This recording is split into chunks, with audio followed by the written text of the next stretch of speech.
यवतमाळ वाघापूर येथे आजपासून सुरू झालेल्या यवतमाळ महोत्सव 2026 मध्ये नियोजनाचा पूर्णपणे फज्जा उडाला आहे। कोट्यवधीचा खर्च करूनही दुपारी 4 वाजेपर्यंत उद्घाटन न झाल्याने लांबून आलेल्या शेतकऱ्यांचा संपूर्ण दिवस वाया गेला। महोत्सवामध्ये साधे पिण्याचे पाणी आणि जेवणाची सोय नसल्याने पुसदवरून आलेल्या 2 शेतकऱ्यांनी तीव्र संताप व्यक्त केलाय। शासकीय योजनांच्या नावाखाली आम्हाला इथे बोलावले, पण इथे पिण्यासाठी पाणीही नाही। आमची प्रगती आहे की फजिती, अशी संतप्त प्रतिक्रिया त्यांनी दिल्या। पाण्याची आणि पिण्याची काही व्यवस्था थोडीफार व्यवस्थित नाही आहे, जेवणाची पण नाही आहे। आता ऐकण्यात आलं की पास आहे म्हणे तिथं, पण पास असल्यावरच जेवण भेटते म्हणे असं सांगत आहे। असं नाही आम्हाला जवळ। किती किलोमीटरहून आले तुम्ही? 125 किलोमीटर। तुम्हाला पास मिळाले नाही? नाही, तुम्हाला आणलं त्यांनी व्यवस्था काय सांगितली? त्यांना विचारलं आम्ही, तर पासची व्यवस्था आहे का, तर माझ्या कानापर्यंत आतापर्यंत तर आली नाही म्हणे आणखी।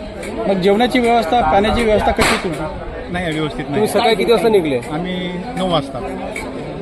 येताना काही तुमची व्यवस्था केली का त्यांनी? काय नाश्त्याची वगैरे? हो ना, चहा पाणी नाश्ता वगैरे झाला रस्त्यानं, पण इथे अशी प्रॉपर काही व्यवस्था नाही सध्या? इथं काही नाही, स्वखर्चा नाही इथं, पाणी पण नाही? नाही।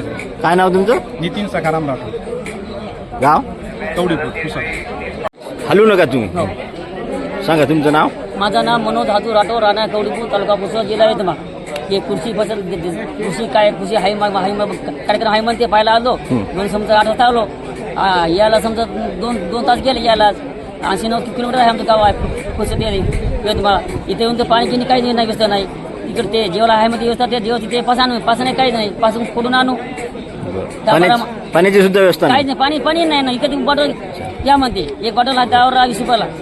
अच्छा, एवढ्या उन्हाळ्याच्या दिवसात पाण्याची सुद्धा पाणी व्यवस्था नाही, नाही? काहीच नाही, पाणी काहीच नाही। बरं, काय नाव आपलं? मनोज धातू राठोड, राणा कवडीपूर। पशु प्रदर्शनातील मुक्या प्राण्यांना दर्जेदार चारा उपलब्ध नसल्याची तक्रार पशुपालकांनी केली आहे। जिल्हाधिकाऱ्यांच्या आवाहनानंतर आलेल्या महिला व शेतमजुरांचे पिण्याच्या पाण्यावाचून प्रचंड हाल झाल्याची तक्रार काहींनी केली। शेतकऱ्यांच्या नावावर केवळ गर्दी जमवून सोयी सुविधांचा अभाव ठेवणाऱ्या या यवतमाळ महोत्सवावर आता चाहू बाजूंनी टीका होत आहे। अजिंक्य भारत प्रतिनिधी जयंत राठोड, यवतमाळ।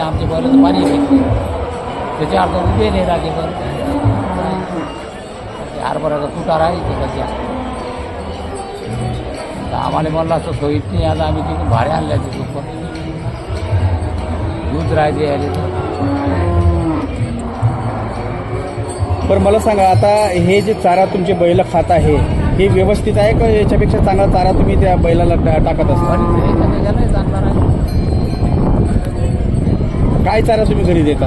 घरी गवत लावलेलं आहे चार काही सध्या परिणाम आहे त्याच्यासाठी घरी राहायचे, पण यावेळेस आता उष्णच आहे ना, गरम आहे। पण आता इथं आणलं, आता काय वेळेवर मग उपाशी कसा मारावं? पोट फुगते काय नाही?